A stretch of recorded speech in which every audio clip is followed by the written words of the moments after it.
Queremos saludar al doctor Carlos Sánchez Berzaín, exministro boliviano, abogado experto en Derecho Constitucional y Ciencia Política del Inter-American Institute for Democracy. Lo invitamos a un diálogo. A propósito, seguimos siempre de cerca sus análisis, sus declaraciones, sus artículos sobre lo que está viviendo América Latina.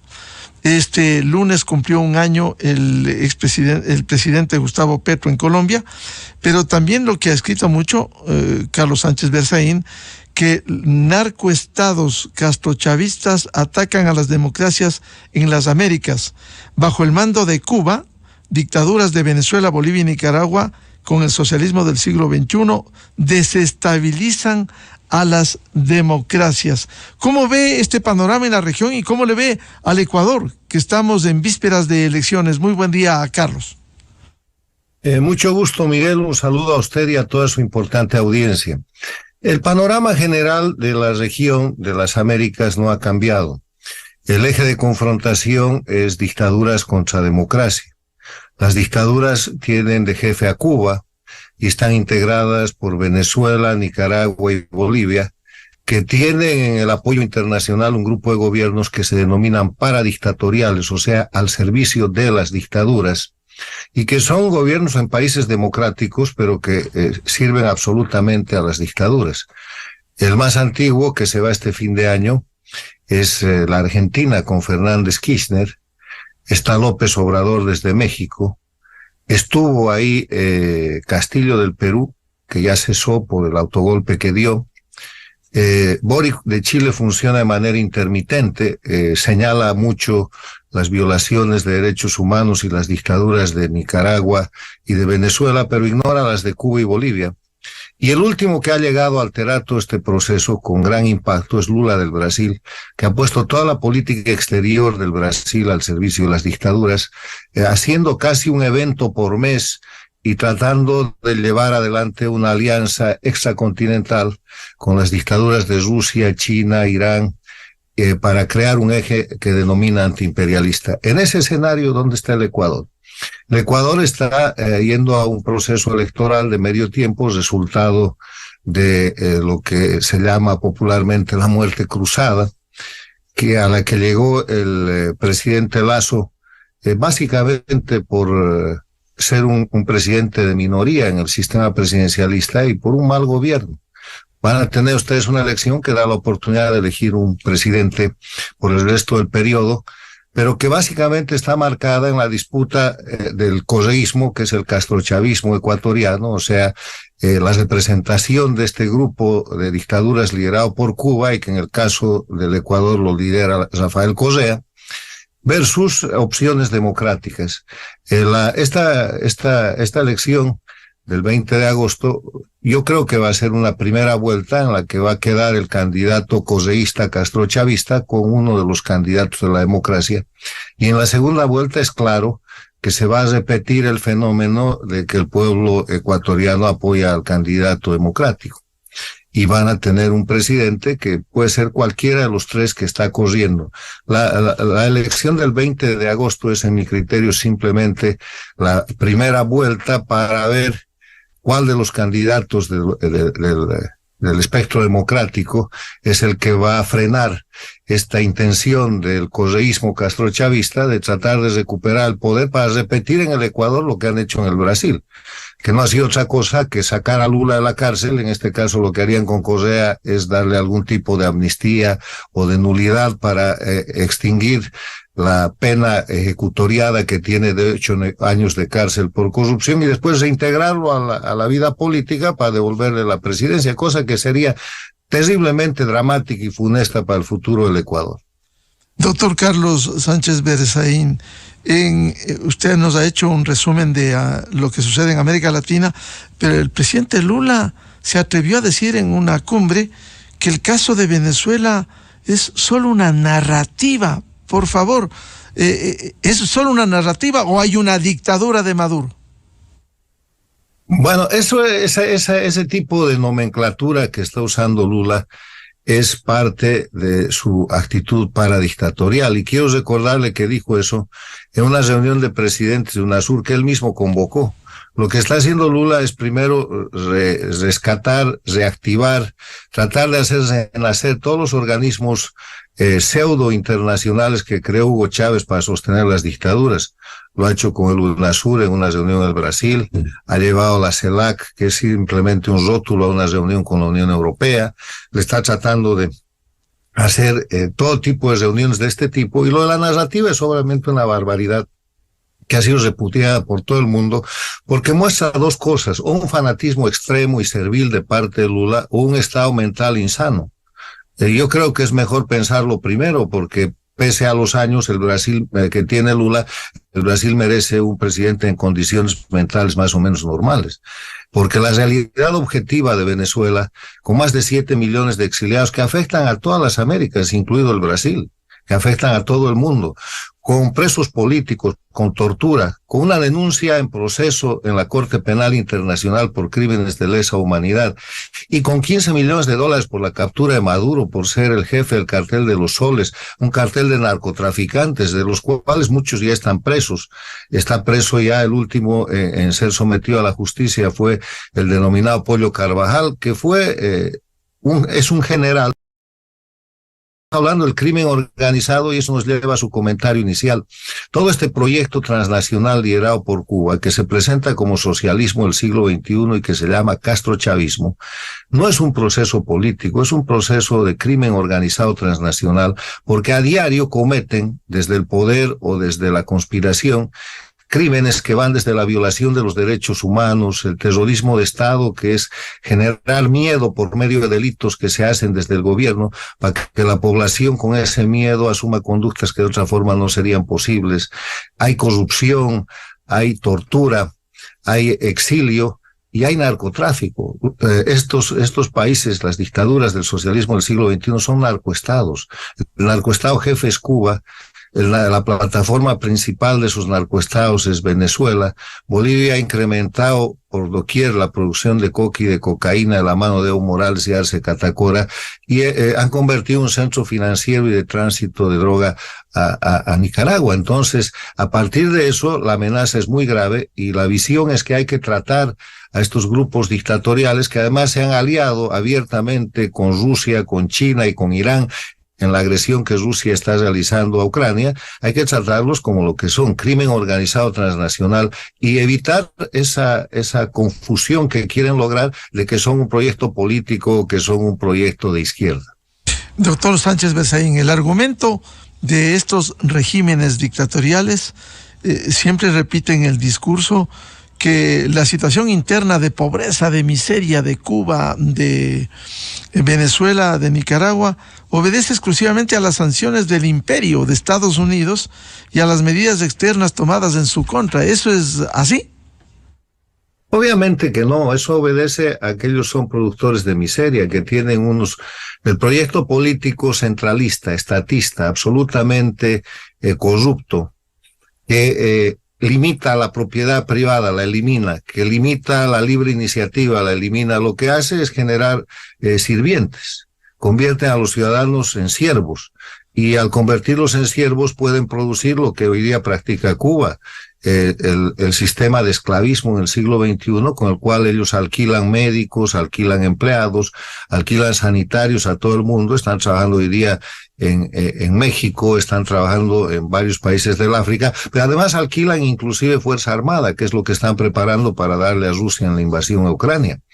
Y en ese sentido, lo que hacen es convertir de nuevo a los ciudadanos en siervos, para someterlos absolutamente al poder del Estado. Más bien deberían dar gracias, porque las fuentes principales de ingreso de estas dictaduras son las remesas, y las remesas vienen del país que dice que los sanciona. O sea, Cuba recibe más de 3.000 millones de dólares al año, y es su principal fuente de ingreso de las remesas que los cubanos mandan del resto del mundo, siendo la principal, del mundo libre, siendo la principal fuente Estados Unidos. Venezuela tiene un ítem mucho mayor a ese, llega a los 5.000 millones de dólares, y el dictador de Bolivia acaba de celebrar que Bolivia ha recibido cerca de 500 millones de dólares por remesas y ha presentado eso como si fuera un gran éxito, cuando es el resultado de la expulsión de ciudadanos, de la persecución y de la ausencia de condiciones de libertad que generan, lo mismo que en Nicaragua. O sea que este cuento de las sanciones es otra narrativa, porque además las sanciones no son eficientes. Si algo hay que reclamarle a los países democráticos es que no están siendo eficientes en ayudar a los pueblos de Cuba, Venezuela, Bolivia y Nicaragua en la resistencia civil y el proceso de liberación que emprenden y que sostienen frente a las dictaduras, porque las sanciones son absolutamente insuficientes y porque no se han establecido sanciones inhabilitantes. Las sanciones inhabilitantes son sanciones terminantes que impiden el comercio y que deben procurar el cese de la dictadura, y eso no existe. Son sanciones nominales que simplemente se acomodan al discurso de las dictaduras. Y termino con un ejemplo. El mayor proveedor de comida, de pollo y de productos alimenticios y sanitarios a Cuba es Estados Unidos. Lo único que establece lo que llaman sanciones es que tienen que pagar al contado, porque todo lo demás, cuando toman crédito, no le pagan nunca a nadie. Doctor Carlos Sánchez, estas experiencias, ¿qué implica para hacer conciencia en la región, en América Latina, en el Ecuador? Con los ejemplos concretos, Cuba, más de 6 décadas con su partido único, Venezuela, 24 años desde el 99, en medio de la pobreza de su pueblo, Nicaragua va para las 2 décadas y persecución, por cierto, quienes se atreven a disentir. ¿Estos regímenes se perennizan en el poder? No se olvide mencionar a Bolivia. Hay más de 280 presos políticos y más de 8.000 exiliados certificados por ACNUR, donde además se cumplen exactamente las condiciones de Cuba, Venezuela y Nicaragua. Con esa precisión, mire, le quiero decir que las dictaduras están en una situación terminal. Y están en una situación terminal por 4 razones. Hay más, pero yo le voy a citar 4. Primero, no tienen pueblo. Ninguna de estas dictaduras, Cuba, Venezuela, Bolivia y Nicaragua, tienen respaldo popular que llegue siquiera al 10 o 15%. Por eso hemos visto el ejemplo más brutal, es el de Nicaragua, que para hacer elecciones mete presos a todos los candidatos de oposición, los tortura y después los exilia quitándoles la ciudadanía. Primer elemento, no hay pueblo, no tienen respaldo popular. El segundo elemento, no tienen economía. Cuba es un país en la miseria extrema, lo mismo que Venezuela, son crisis totales. Venezuela es una crisis humanitaria. Nicaragua ha entrado en una crisis que no se detiene. Bolivia está en una crisis económica creciente, no hay dólar. Han perdido la industria del gas, la han liquidado, acaban de entregar el litio y a China y a Rusia por instrucción de Cuba. Y están empezando todos estos 4 países a tratar de comerciar con yuanes porque no tienen dólares y no son sujetos de crédito. El tercer elemento es que no tienen narrativa. El cuento de la revolución cubana, la revolución bolivariana, del proceso de cambio en Bolivia, de la revolución sandinista, nadie se los cree. Todo el mundo sabe que son gente que detenta el poder violando los derechos humanos. Y el cuarto tema, que es el más grave, es que no tienen opciones. ¿Quién los va a ayudar?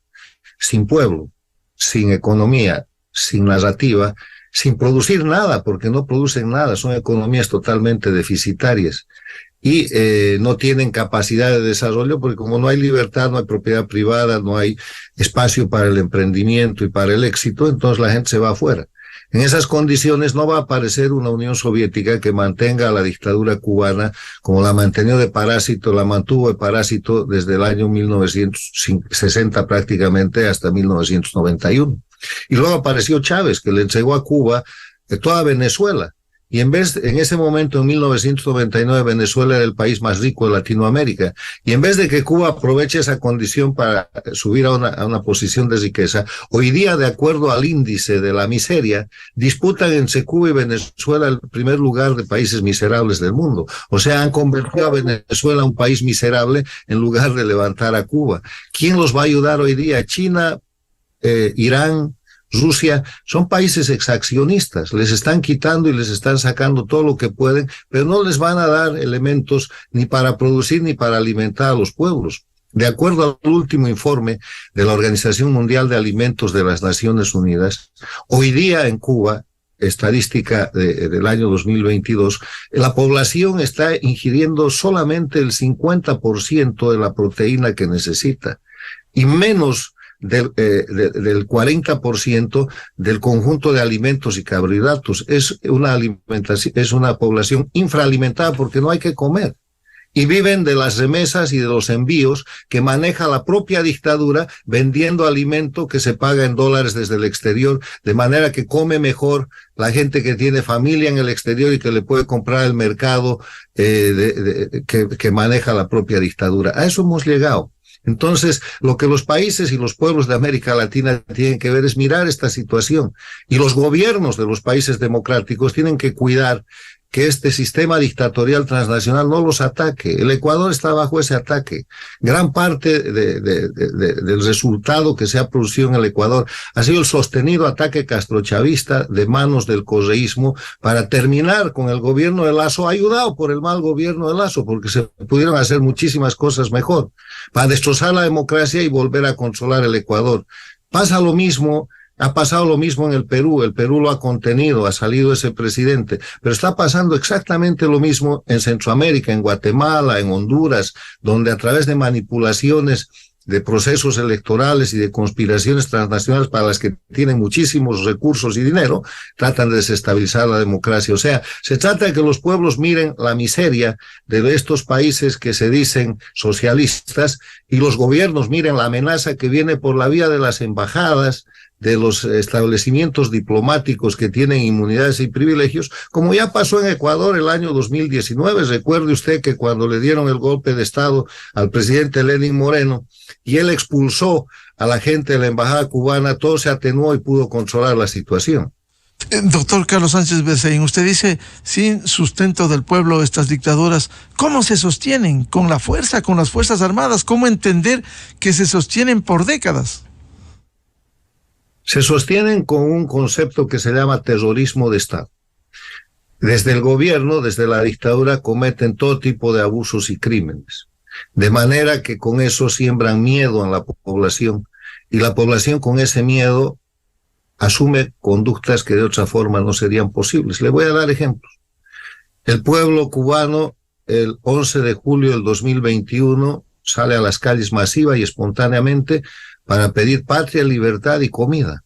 Estaban pidiendo alimentación. Los grupos de seguridad de la dictadura los reprimen y desde entonces empieza una represión que hoy día tiene 1.047 presos políticos certificados por Prisoner Defenders, que es una organización muy seria, que tiene condenados a cárcel por haber salido a manifestarse con penas privativas de libertad de 5 a 10 años, cuyas familias reciben privación de alimentos, y el último escándalo es que anteayer, teniendo al padre preso por esta situación, una niña de 3 años ha sido convocada a declarar por la dictadura cubana. Y ese es el último escándalo. Entonces, eso genera miedo. ¿Y la gente qué hace con eso? Dice, ¿sabes qué? No hay que meterse con esta gente, vámonos. Y la gente que no se puede ir simplemente se sumerge. Lo mismo pasa en Bolivia.